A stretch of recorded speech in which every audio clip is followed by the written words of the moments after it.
Welcome to After the Buzzer Sports Podcast, the show that's all about real sports and real issues. We've got an incredible show in store for you today, and we can't wait for you to get involved in it. So let's go. Yo, yo, yo, yo. What's up, guys? Welcome to another edition of After the Buzzer Sports Podcast. All I got to do and all I got to say before we get started is Luca. That's all I got to say. You know I love my boy Luca. So, 803-570-5031. We're going to dive into some great topics tonight. I want you guys to reach out to us and tell us what you think. Facebook, subscribe on YouTube. You guys know the drill. Let's just run down real quickly what we're going to talk about. As always, Mr. Lee Jones, Miss Raquel M.R. Thomas, you know, my beautiful co-host and my dude.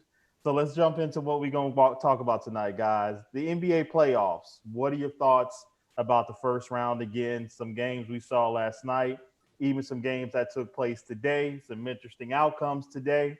We're going to talk about that. Let's delve a little bit deeper into that. Love to hear what you guys think about that. Let's revisit one of the questions that we posted on an earlier show. Who's some of the best young talent in the NBA right now? Players to consider would be Ja Morant, of course, Zion Williamson, Luka, Donovan Mitchell, and of course, Jason Tatum. There may be some sleepers out there, maybe that we're not talking about that you guys think might need to be in that conversation. Tell us what you think. Also, since the restart, guys, of the NBA in the bubble, who are the top 5 players right now? You know, we got our usual suspects. Is there somebody else that we're not thinking about that might creep into that list that we need to talk about? Tell us what you think about that. Also, I know there was some news that broke today about this, but we're going to dive into it. If you were the GM of the Philadelphia 76ers, what would you do to fix this team? Clearly, there's some issues going on in Philly. Is it time to abort? Is it time to change direction? Let's kind of talk about that, see what you guys think. And lastly, the NFL, Earl Thomas, he was released by the Baltimore Ravens because he got in an altercation with one of his teammates. There's been some things about teammates that don't like Earl Thomas, that he's hard to play with, hard to deal with. What are your thoughts about his release? And what do you think might be his best fit moving forward? Because we know he's too talented not to pick up. So let's jump into these topics tonight, guys. Again, 803-570-5031. Hit us up. Let us know what you think. But let's jump into the NBA playoffs. Raquel, get us started. What's your take on this first round right now? It's getting a little bit crazy. Tell us what you're thinking. Well, I feel much better about it personally because my guy showed up how I need him to show up. So I feel real good about you. Hey, Lee, you're on mute. You're on mute, Lee. You're on mute, Lee. Come on. I can't hear you. Take that mute off. You don't think he should retire now? Is that what it is? No. I mean, you was in a panic. It was a decoy. I did say I hope it was a decoy. He didn't have to play in the game. I guess that was game 2. He really didn't have to play.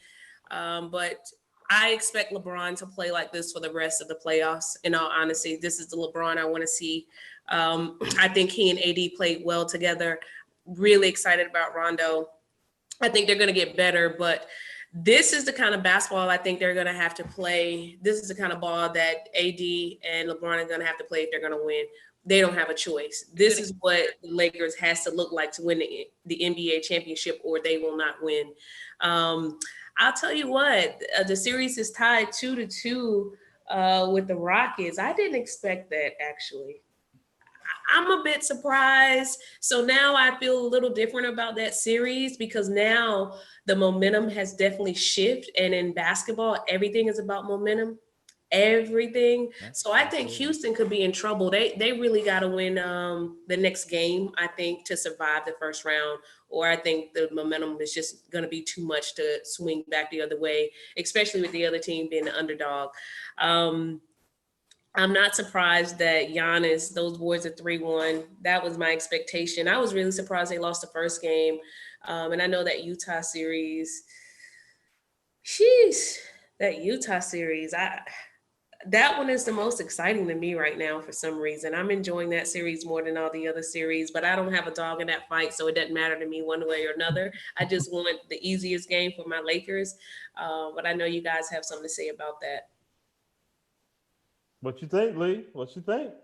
Well, I'm just glad that Raquel didn't go out and do something to herself because she was so sad last show talking about I think it's time for retirement and all that. Good Lord. She That's not all I said. She had picked the coffin out and everything. Yeah, you know yeah. I mean? Hey Mark, she had got the services started and everything. I mean, Good Lord. boy. But it's all good.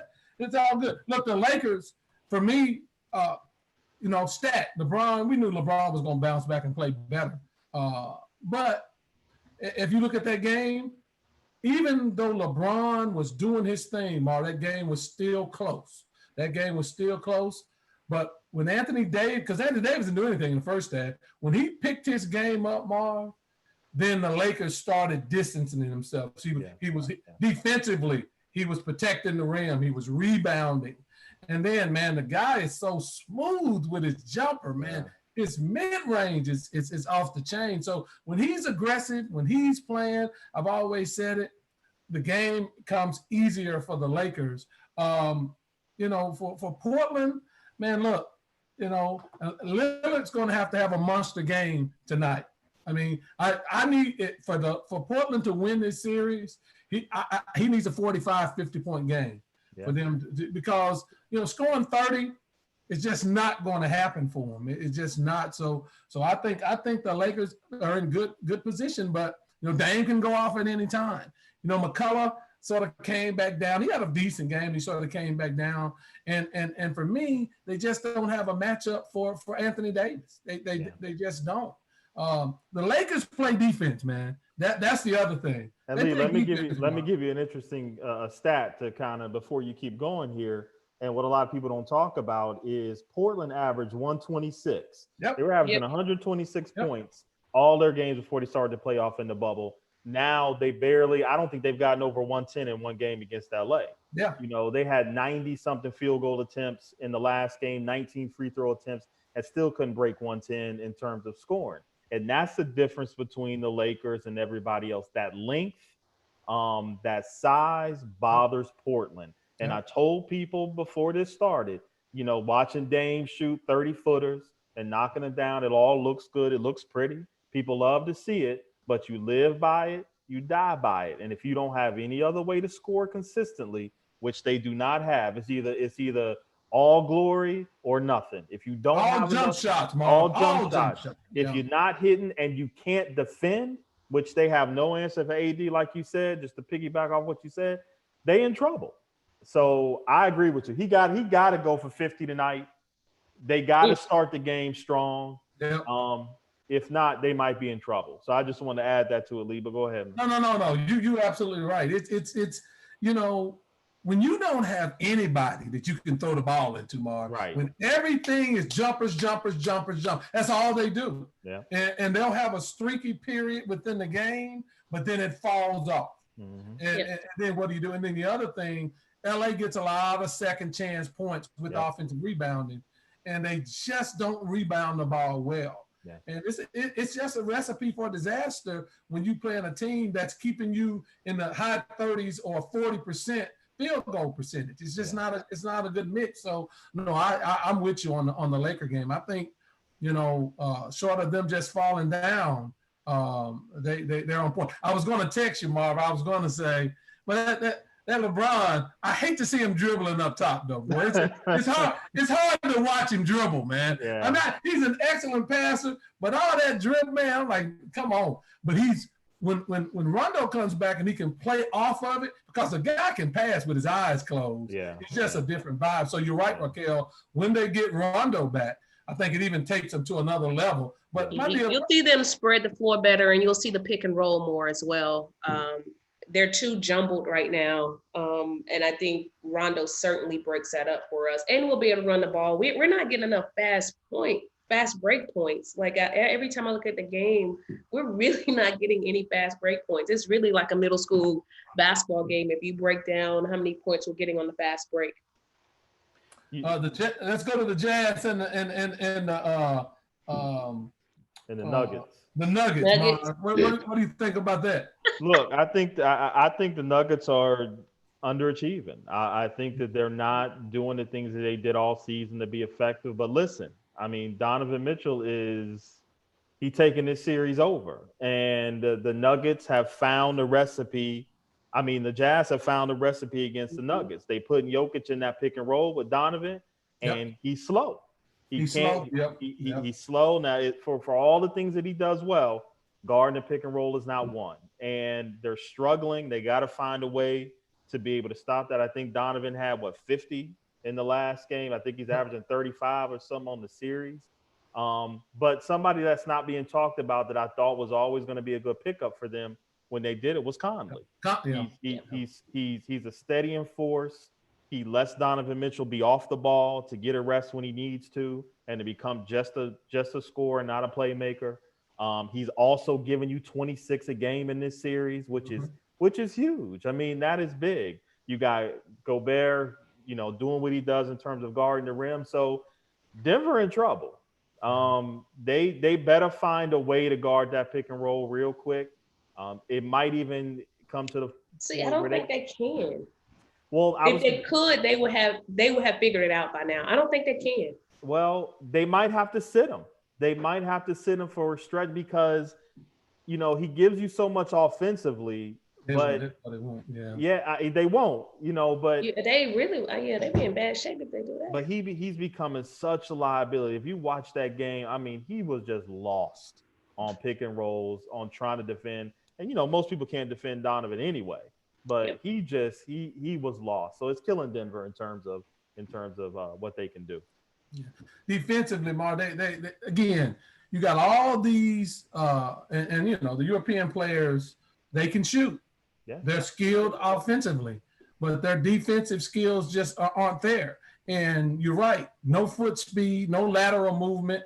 It's over. And that. And then the other thing for Denver is give me a consistent third scorer. Yeah. Michael Porter was doing all of that work for them during the seeding. He's disappearing on us and stuff. And I like Michael Porter's game. Mm-hmm. But you get Gobert. Gobert had a big game, man. Yeah. And you're right about Conley, Mark. First of all, he's a good three-point shooter. Mm-hmm. That shot goes in, but he penetrates and dishes. And so I think Denver's in trouble. I agree. And I think the Jazz are going to take that next step to take that series because it's like Denver, like you said, they're another team, Mark, that after this year they may look at. We have too many young players. Right. Let's break this thing up, bring in some veterans, bring in some defensive players, and get a better mix of players. Now Murray's a bad boy. No doubt about it. Murray's a bad boy. But sometimes you can get too many young guys, man, in my estimation. Yeah. They just don't know how to win right now. Let's go to Rock. Let's dive into the Rockets Thunder a little bit real quick though, because again, this is my whole point with today's NBA and the game. Like, you get so caught up in, James Harden, and he's demanding the ball. He's the focal point of their offense, right? And if he's going, they cooking, right? If he's not going and he's not setting up other guys and they're not hitting shots, they're in trouble. They can't offensive rebound. They can't really defend anybody. So if they're not all making shots, they're in trouble. So that's evident. Yeah, you saw Chris Paul. If you got to watch a little bit of the game today, he kind of went back to old Chris Paul. He didn't shoot a lot of jumpers. He was attacking the hell out of Houston. Schroeder was attacking the hell out of Houston. They were making Houston guard tonight, and they were attacking them every chance they get. They got Steven Adams more involved, taking advantage of a little bit of size because Houston is small. I mean, they just all guards. They get no second chance points. So again, if you're not making threes consistently and you can't put pressure on the defense to keep them spread, then you're in trouble. And that's what you're seeing right now. Oklahoma City, Donovan does a pretty good job with them. I think he did a good job considering, what they lost. He's done it. Not many people talk about him. He's done a good job. But Oklahoma City has just said, you know what? We're going to go at you. We're going to stop trying to play the way that you play. They changed the game up a little bit today. Now you got a series. Yeah. Yep. And they look good doing it too. Yeah. It looked like light work tonight. Yeah. The thing, Mark, I agree with you, but they shoot so many 58 threes. They shoot so many threes, and it's a lot of ball watching with Harden. That they need Westbrook because Westbrook at least makes the defense rotate and he attacks, right? Right. And Westbrook, even though Harden drives the ball to the basket, Westbrook puts more pressure on the defense because Westbrook is a straight up attacker. He's just going to attack you. Harden out there dancing and dribbling and look, man. Yeah. We know what you're going to do. Step back and shoot. So it's kind of difficult. If you're right, if they're not making their threes, they're done. So it's hard when you don't have any post-up players because the defense is going to adjust. All you're doing is shooting. Am I going to live with PJ Tucker in the corner shooting threes? You know what I'm saying? Yeah. And that's what Oklahoma City is doing, and that 3-guard attack of Oklahoma City is giving them all kind of headaches. Yeah, but I will say this, Mark. I still think Houston's gonna win the series, though. Yeah, I do too. I think I think they're just more talented overall, and I think that that's going to play out in the end. But they messed around and gave Oklahoma City some life. Now they in a series. I think Oklahoma's going to win the series. You do? Mm-hmm. I wouldn't be surprised. The momentum has shifted so much, and they don't. I don't find them as a confident team either. They only feel good when they're winning. When they're losing, they are no. I think that they will lose the series. And look, when is Westbrook coming back? That would be that's the key. And look, let's not forget about the other point. Chris Paul don't like James Harden. All right, let's be real. There's something to it. He came out with that nasty pit bull today. I don't know if y'all saw it, but he came out like that Chris Paul back in the New Orleans days when he was trying to put them on the back beating San Antonio. He was balling today. So, we all say, me and my boys say, Chris Paul got that Napoleon complex. He's a little small guy, and he got to prove he's a bad man. And everything that he do, Mar, from playing to talking to how he relates on the court, is he got to prove something. Chris Paul's a bad boy, man. We don't give him enough credit for his career. When you talk about great point guards and what they've done in the game, Chris Paul's a bad boy, man. He's a bad boy. Guys, chime in. 803-570-5031. Let us know what you think about what we were discussing in the NBA playoffs. And I do want to get, with Toronto finished off their series, Philadelphia, we'll talk about that. We'll talk about that at some point. But the series, we got to talk about this before we move on. We got to talk about the Mavs and the Clippers. we got to talk about what we seeing. So I'm a Luka fan. Y'all know that I'm a Luka fan. But listen, if you're asking me about this game yesterday, this on Doc Rivers. Doc Rivers and that look. You don't continue to allow Luka to do the same thing over and over again. And Carlisle went to the same pick and roll. All the Clippers did was switch down the stretch. They were switching everything. And you knew every time you was getting Reggie Jackson ended up being ISO'd on Luka, and that was a bucket all day. There was a 3-minute stretch when Kawhi went straight up on Luka, shut him down. He went those last 3 minutes, he went like 0 for 10. Yep. Kawhi sat on that offhand. He didn't allow him to spin because Luka, he's slow, so he got to spin back to get his shot off most of the time. He couldn't get a shot off or a decent shot off on Kawhi. So I'm gonna blame Doc Rivers for this, even though the Clippers came out lethargic. Paul George is on a milk carton. I don't know where he is. Who is he right now? What they call him, Pandemic George. I mean, that's but again, this is kind of who he is, though. Did we really expect more from Paul George? I did. Well, yeah, when all the hoopla was about him signing Mark, I didn't even, it's like, you're right. People think he's a superstar. He's a good basketball player. He's a good basketball player. He's not a superstar, man. He never have been. Never have been. He's been living off that one series when he was in Indiana and they played Miami and he kind of put them on their back and had a great series, but he's really been nothing spectacular since then. He's been a good he's like a mid-level exemption player to me right now. Like he's not making 30 million. I mean, he's still in checks right now. Yeah. So, and then he comes out and says, "Well, I got to shoot better." Well, really? Yeah, of course you do. I mean, the layup, Marv, at the end. He has to attack. How do you miss that? He needs to attack the basket more. He has good. Yeah, I don't know. I expected more from the guy. He's reserved to a 3-point shooter, spot up shooter, Marv. That's not what they brought him there for. Yeah, right? It's not.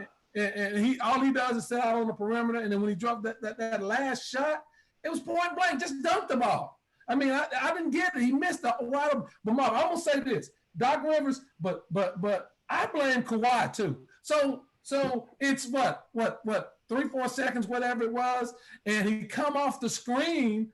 Why switch, Kawhi? They started switching at the end. That's what I'm saying. They started to switch everything. So but I think to Lee's point, I'm the guy on the court. I know not to switch. I don't care what's going on. I know not to switch. I'm following the coach. Wave Doc off and say, I got Luka, because we know Luka's going to take the last shot. Because you're right, Marv. He shut Luka completely down. I mean, he was all up into him because he don't have that lateral quickness. Right. And Kawhi just shut him down. But why did you let him switch? Because once I saw the switch, he put Reggie Jackson on skates and it was over. Put him on skates. It was over. It was over. And that's Luka's shot. That's Luka's shot. It is. But I fully expect that this series is over. I think the Clippers the next game will win by 20. I think you saw, because listen, let's be honest. Luka played all world. I love Luka, but you got 20-something from Trey Burke. I mean, come on now. You got another 20-something from Hardaway. Nice player, but you don't typically. I like Hardaway's game. I like Hardaway. Nice player, but you got some worldly performances from guys that you don't normally get that from. Are they going to sustain that and be that way for 2 more games and win 2 more games? Nah, I don't think so. It'll be interesting, but I agree with you. The Clippers going to win that series, but it just exposes some things about the Clippers that make you scratch your head. It's like they seem uninterested. They don't seem like they don't seem interested in playing. So I don't know. I don't know if I agree with that. I felt like they were tired. They seemed fatigued to me. They seem fatigued versus not wanting to play. When Luka busting that ass all game, I guess I'd be fatigued too. When I looking over, I ain't got no help. Fatigued to me was their eyes watching Luka kill him. I mean, dang. Marv, Luka's game is so slow. I mean, it's just such a slow, old school game. But I tell you what, the boy can Euro step his ass off. He can Euro step his ass off. His game is methodical, but he's effective. But the size helps. I mean, he's a big boy. He's a big guy. And he's a matchup. There's no guard that can guard. He's too big. Yeah. And then he just takes those. He can handle the rock too. That's the other thing. He can handle the ball. He can handle. So, I think the Clippers will win, but it's just ugly how they're playing. And then just Kawhi game ugly every night. Yeah, Kawhi game ugly, but it's Kawhi game is ugly every night. Well, I don't think. Look, Kawhi to me is Kawhi don't have. He's so efficient, Marv. When Kawhi shoots, I feel like Kawhi don't miss that juke. That shit is straight, but it goes straight in the basket. Yep. His game is so efficient. Kawhi doesn't take enough shots, Marv. Sometimes he defers. Kawhi should be taking. If Kawhi took shots like Harden, Clippers will never lose. Well, I think he tried to make a concerted effort to make Paul George part of this, But Paul George is gonna mess around and get y'all beat. That's what's gonna happen. Waiting on Paul George, he gonna mess around and get you beat. So Kawhi needs to go back to Toronto days, go on and be the best player on the floor, and pull everybody else with him and finish this series off. Because they're playing with Dallas. Is Beverly coming back? I don't know. It's a good question. That calf strain can be, those things can be aggy. So we'll have to see. All right. So moving on, guys. Let's move on to our next topic. Let's revisit the question of one of our earlier shows. Who's the best young player in the NBA right now? What do you guys think? 803-570-5031. Call in and weigh in. Tell us what you guys think. We got the usual suspects: Ja and Zion, Luca, Donovan, Jason Tatum. What you guys think right now? Who you think the best player or the best two are right now in the NBA? Young players. I'll be quick. Luca's performance obviously puts him. I was probably all Ja. Zion is good, but Zion I don't think is the best of this group. Luca performance definitely moved him up for me, but I still go with Ja. I love his game. I mean, it's raw. I love his game, and I think he has the most potential as their careers go on. Yeah, I mean, look, you can't really argue about Ja. I mean, Ja is going to be special. I think he's good, but to me, there's this Luca. I mean, there's really he's 21 years old. He has a game that can last for 15 years and never change and still be effective because his game isn't based on athleticism or quickness or power or explosiveness. It's based on angle and reading defenses and putting players in positions to be effective along with him. So that game translates for years. So to me, Luca, I mean, what is it? 35, 12, and 11 is what he averaging right now. He's putting his team on his back right now.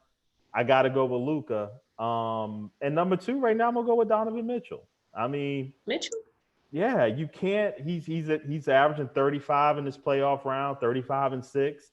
His game has matured. He doesn't take, last year, the year before, he was relying more on his athleticism. You can tell he's learned the game a little bit more. He picks the spots a lot better. He's become a better shooter, so he's worked on his game. So I'm liking Donovan right now. I probably will go with Ja third. Zion, just don't have enough sample size, and when I did see him coming back, he was fat. So I mean, but he was effective. I mean, I can't, debate what I saw. Like when he's on the court, he's effective. But I just got to see him for a whole season. I got to see how that. I got to see how that game translates for a whole season. Is that weight? Is he going to get it off? Is he going to develop a consistent jump shot to get people off him? I just got to see it. So, that's kind of where I come out. Jason Tatum is probably. I'm probably one of the few, but I like Jaylen Brown better than I do Jason Tatum. You like Jaylen Brown? Okay. I do. I do. To me, he's more consistent. He's a more consistent shooter. I think he's much better defensively. He doesn't get a lot of credit for it. I like his game, man. I think he's more consistent of the two. Tatum gives you those Kobe flashes, and people love that. You see some of that flash in his game, but consistency is what I like. And right now Jalen's more consistent than Jason Tatum, so that's probably where I would shake out. Yeah. Well, Bob, I don't want to be a prisoner of the moment, right? Luka, we just saw Luka hit everybody, and everybody loves Luka right now. Luka, bad boy though. You got to give him the credit. I mean, like you said, his game is old school, but now Luka's been playing professional basketball since he was 13 or 14 years old. Right. He's learned how to do that. And he's been playing against grown men since 14 or 15. So that gives him a leg up, whether it's in the EuroLeague or whatever. Right. If you're playing against grown men for that long, you're going to develop a game that's when you come over here a little more advanced. And especially, Marv, with the way the NBA is played now, where it's not a physical game. Right. The one thing that you saw when Kawhi got on him, the foot speed, the ability for Kawhi to move his foot laterally and use his body without fouling, that's a different game. And if you translate that back the way they're talking about, maybe for next year, to allow a little bit more defensive pressure and a little bit more to get these scoring down, which I hope they don't do, but that's going to affect Luka's game. In saying that Ja's a monster. Ja got to get a better, consistent three-point shot. He got to get a shot. He's got to get consistent. He's very streaky, and it's not something that is consistent. I like Tatum. I think Tatum's a monster. Donovan Mitchell, offensively, is bad. He fades a little bit on me on offense. Now, I'm going to get to you something you said. Y'all, I remember the show that I was kicked off, and y'all was dogging Zion. And I was trying to get back on there so bad Because let me say this about Zion. Now I'll give you the Zion is your pick. That's what you about to say. Zion was heavy coming back. I don't know how you get that heavy in 2 or 3 weeks from them pictures that we saw, but Zion was heavy. My pick, Raquel, is Luka right now. Okay, that's my pick. With one caveat, do I get an asterisk? Can I get an asterisk? Yes. If Zion gets his weight under control, there's no question that man's going, because his athleticism, Zion can walk in a gym and they don't run plays for him, he's going to get 23 points. Yeah, I agree. 23 points. By running the floor, rebounding, he's going to get that because his athleticism is something. But you're right. It's the weight. It's the weight, because you carrying that much weight. And I swear, when I saw Zion, he had to have been close to 300 pounds, Mark. Yeah. So he got to get that weight off of him. If he commits to that, it's got a limit for Zion. Does the NBA still do the body fat thing and kick you out if you're too fat? Do they still do that? Because they used to do that. I don't know about that one. You remember Miami. He played for Miami.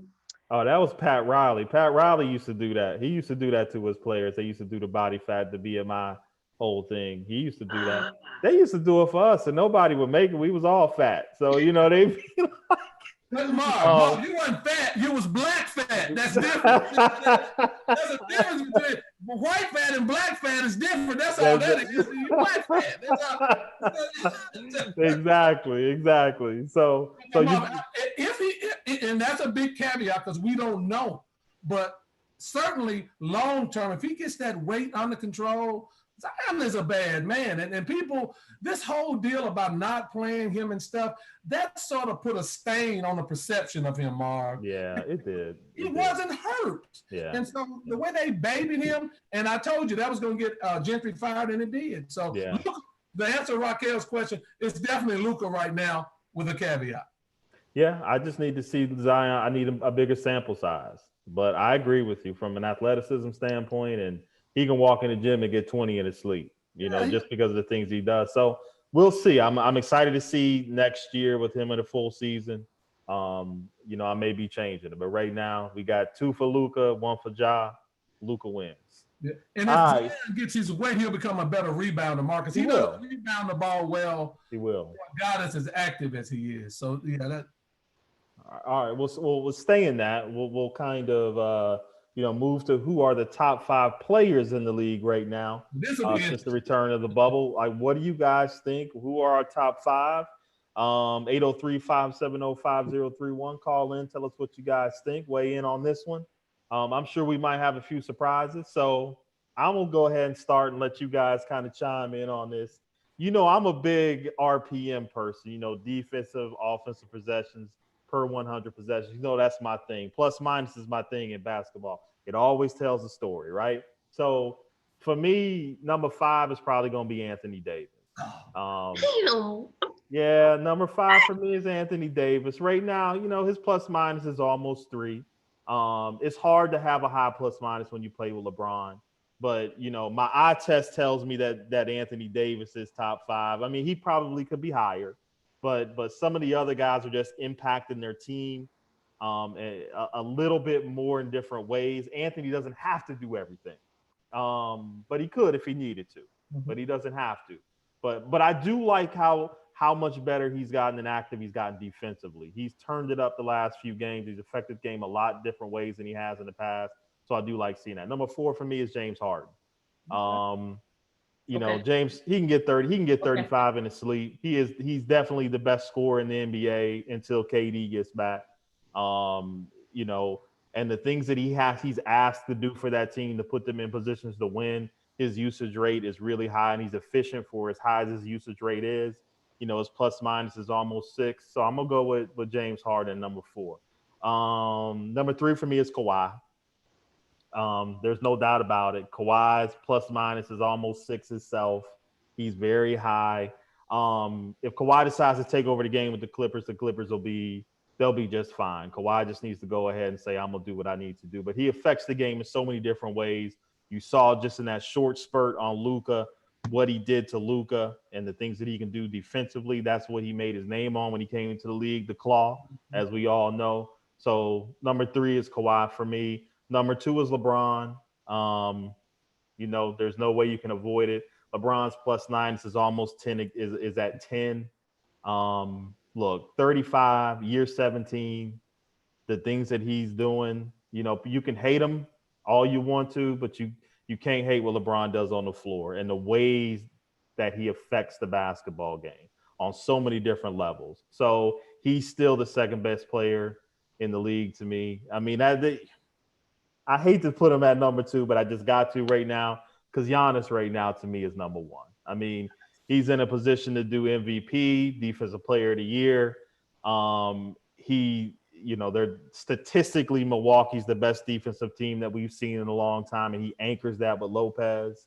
Giannis has expanded his game a little bit in terms of his shooting to help be able to take some pressure off of his drives. Now we're gonna see it's gonna get tested here coming up, but we're gonna see just how much he's expanded it. But for me, the things that he does, everything he brings to the table right now, to me, Giannis is number 1. Beat that. Lee, I'm gonna go and I'll let you in.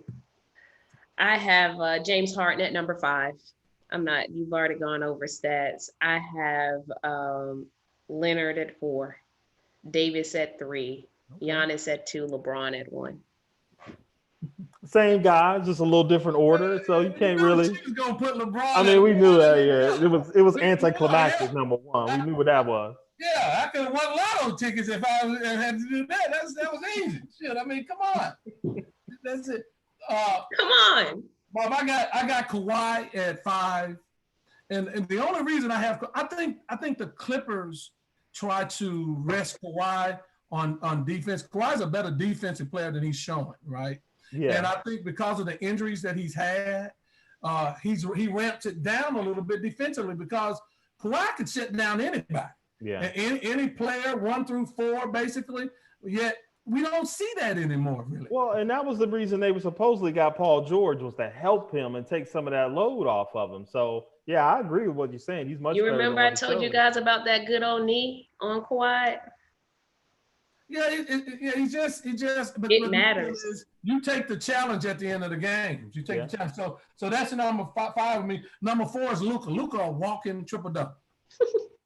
He's just a walking triple double, man. And what he does, like you said, Marv, it's just an old school game. But since the restart, and I'm factoring a lot of the restart into my thinking for this. Luka, I love his game. Number 3, Damian Lillard. But wait, don't forget this about Luka. He's caught in the moment right now. Hold on, but don't forget this about Luka. He's a terrible free throw shooter. Luka's free throw. He's terrible. Defensively, he's terrible. And he also can't play defense either. And also remember this, guys. Luka was 0 for 10 this year until this last game on game winners. This is the first one, and Dallas has traditionally this year been awful when it's been down the stretch and they've either had the lead or losing the lead, and they've been awful at closing games. This was an anomaly that you saw. His effect on the game, Marv, night in and night out is the same.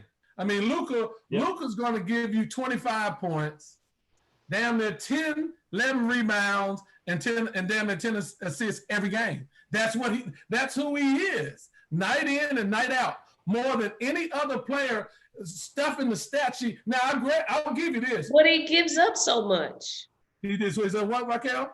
But he gives up so much. Nah, Raquel, Dallas doesn't play defense regardless. Their team doesn't. They outscore you basically. So we're gonna let that one slide because we got to get to the next one. He said. I like Luka. I like that. Now, Dane, number 3. No. The man. Leonard. Okay, let's say this. Who was the seeding MVP? That's fine. I mean, look. Okay. So we said since the restart. The question was, since the restart of the NBA, who would you say the top 5 players were? He led a team that was 35 and 39.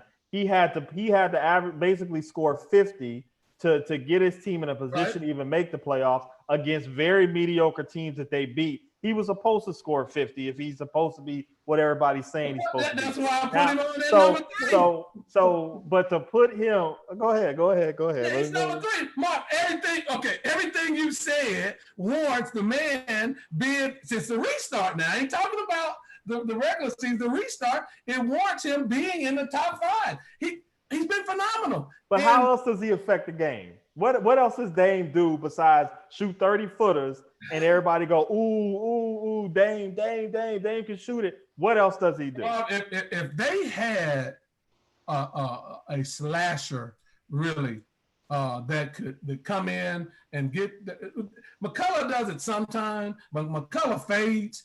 It would be a different ballgame. But you cannot deny what this man has done. We saw it right before our eyes. Back-to-back 50-point games, a 61-point game. Hell, he's scoring 30-something points in his sleep, and we think it's an off game. So I go with Dame, number 3. Number 2 is Giannis. Can't deny what Giannis has done. He's a bad man. Problem with Giannis is, and the way Toronto's going to beat them, they're going to have that bubble around him, and can he make the outside shot? Because once he gets to the basket, game's over, different game. Making him shoot jumpers, that's going to be the tell sign. Number 1 player to me, Anthony Davis. That's who I would pick. Marv, this is what I say about Anthony Davis. Did this list have LeBron on it? No. They don't have LeBron on it. Because my list goes from the question since the restart, Raquel. No, LeBron shouldn't be on it since the restart. I don't see it. LeBron is a turnover machine right now. LeBron is averaging between 6 and 7 turnovers a game since the restart. So that's what. And Marv, and look at Anthony Davis. Anthony Davis is going to be Defensive Player of the Year. He averaged 2.1 block shots a game. The man, again, if the Lakers are going to win anything, it won't be because of LeBron. It'll be because of Anthony Davis. And for me, Anthony Davis will take them to the promised land. So to me, he's the best player. He's the most, I would say this, there's not a big man in the league. And I'll take this away. I don't think there's another player in the league, Marv, as skilled as Anthony Davis. It's hard to debate that. It's hard to debate his skill level. As skilled as Anthony Davis. I'm just. You're disappointed in me. It's hard to debate his skill level. Why are you disappointed in me? It's Anthony Davis. I'm just. There is no list that shouldn't have LeBron on it, period. Raquel, you just put him in retirement 3 days ago. and he was my guy still. Having a retirement party for him. And he was my guy still. You was and he was my guy still. A grown woman in my life. You was a sad, and you put him in retirement, and yet now you want to say that he's top 5 in the playoffs since the restart. That's not, no. And I love LeBron. That's not all I said. Now you got some Trumpism going on. That's not all I said. If you're gonna say it, say everything I said. Okay. Say it all. What all did you say? Say it all.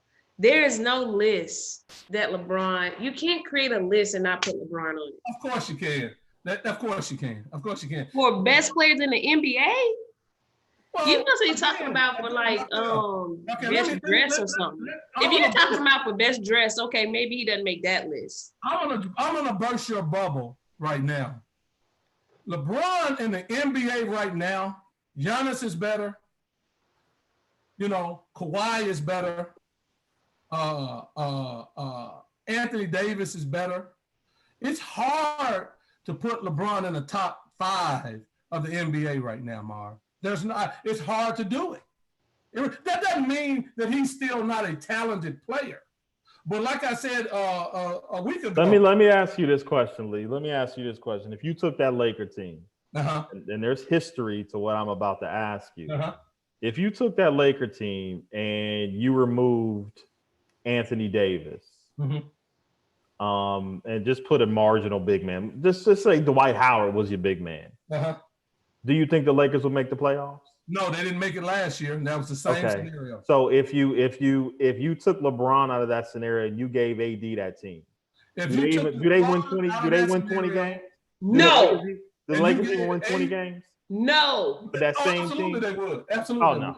No. Absolutely. No way. It depends on. It certainly depends on who that person is. This is Who that not my person night. is. We're saying it's the same team. Remove one or the other. Who Right. wins more games with that team? I'll say this, Marv. We got proof that LeBron can do it. They'll win more, not with the Lakers. They'll win more games with just Anthony Davis than they would with just LeBron. Well, but Anthony Davis had a decent squad in New Orleans, and what did they do? Different set of players, better defensively. Hold on, better defensively with the Lakers right now. Better defensively, and I'll go as far as to say this: give me Paul George as a role player on the Lakers, and they'll go to the playoffs with Anthony Davis. I think you're Anthony Davis is skilled. There's no doubt, but I think you're giving him a little bit too much credit for.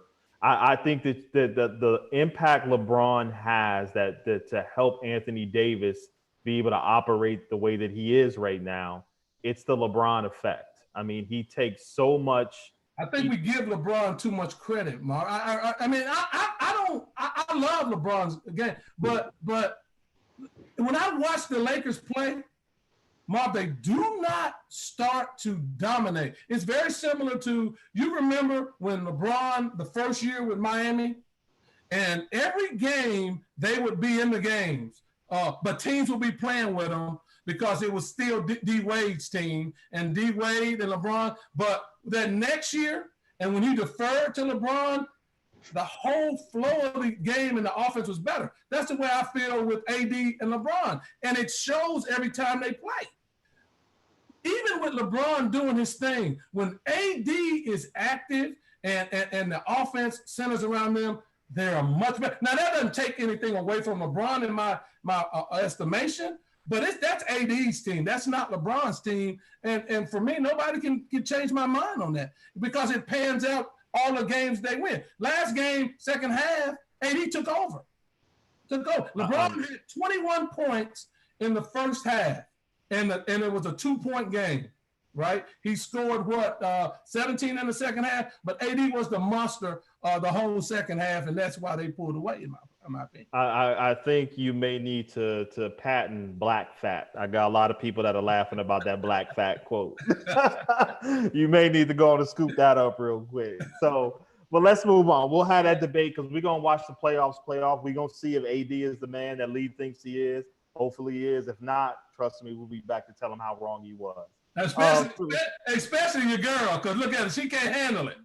And what they say, you can't handle the truth, Raquel. You can't handle the truth. So what should Philadelphia do? I guess you guys probably know that they let go of the head coach Brown today.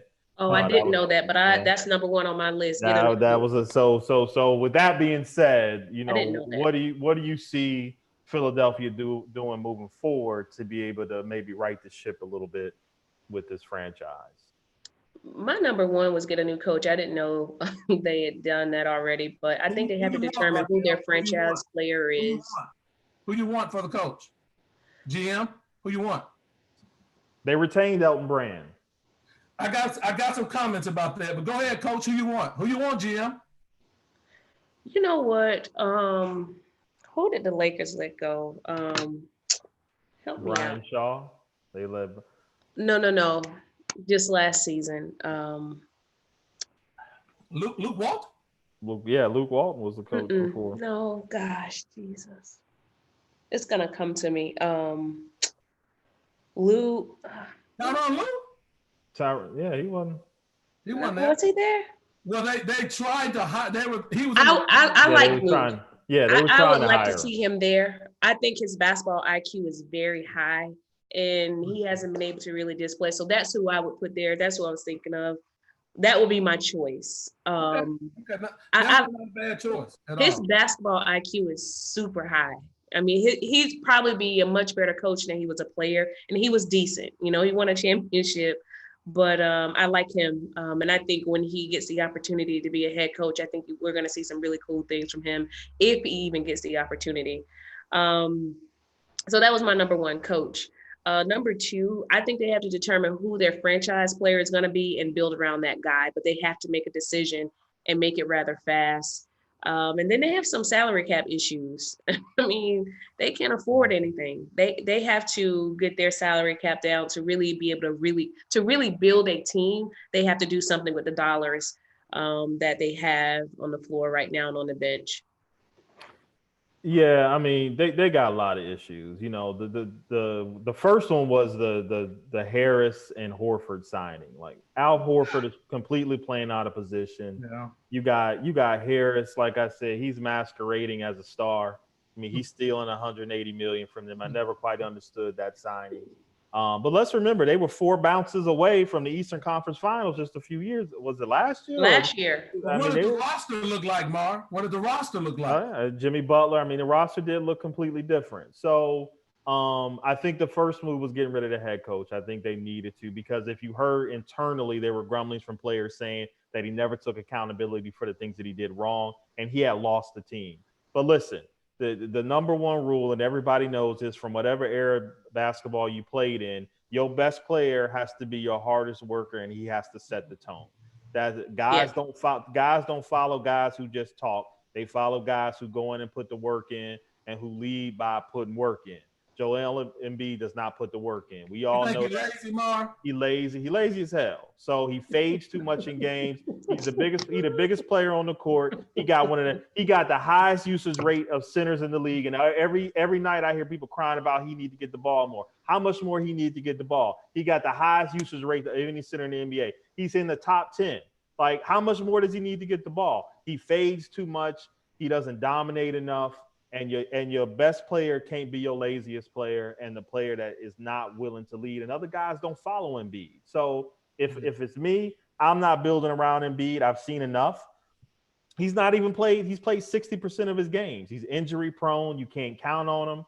What more does he need to show you besides the fact that he's not a franchise player? The game, he shoots too many threes. I mean, you know, when Shaq and Charles were getting on him, they got on him for a reason, because he should be dominating the basketball, especially the way the game is played today.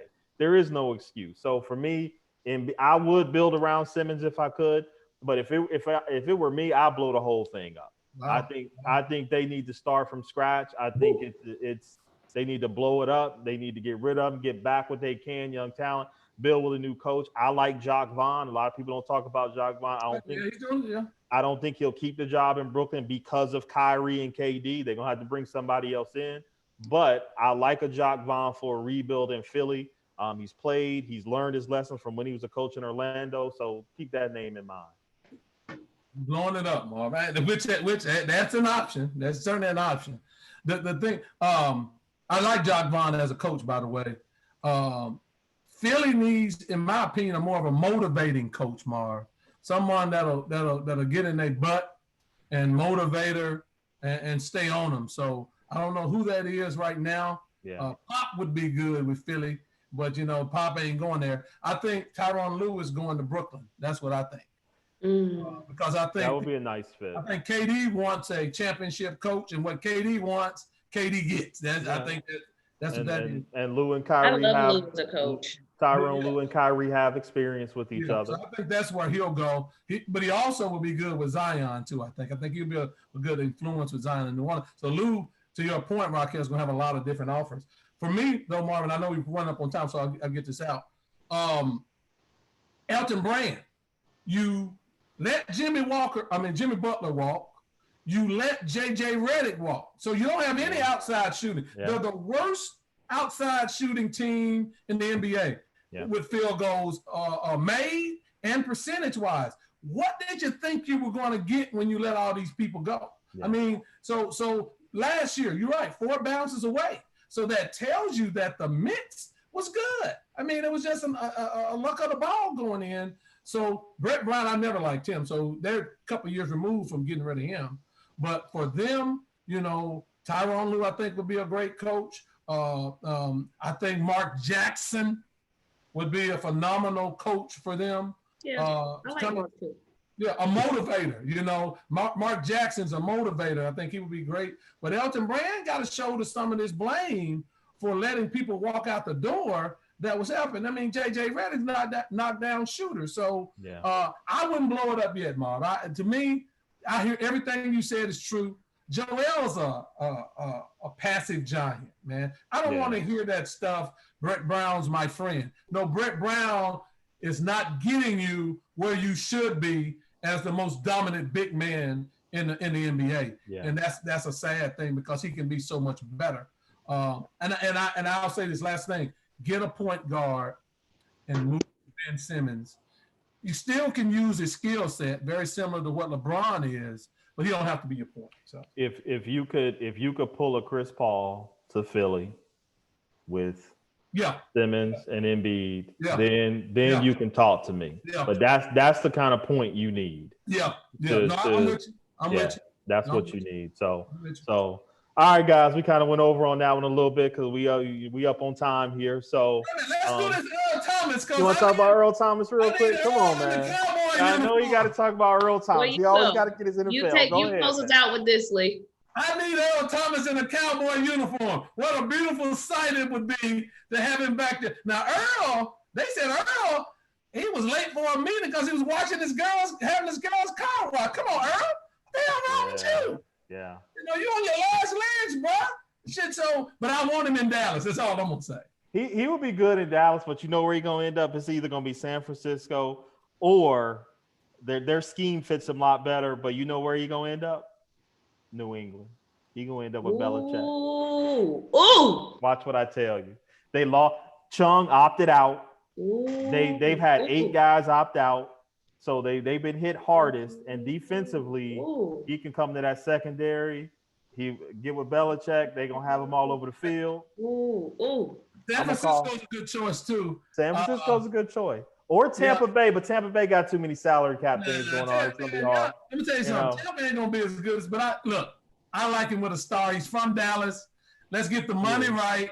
Come on home, Earl. Come on home. Please get home so we can get Lee to a playoff game for the Cowboys. All right, guys. Any closing thoughts? You guys want to share anything? Mark, tell them about the show Wednesday. We have a coaches forum, big show for us. We're just going to have a big panel on Wednesday. We're going to start at 7:00. We're going to go 2 hours, 7 to 9.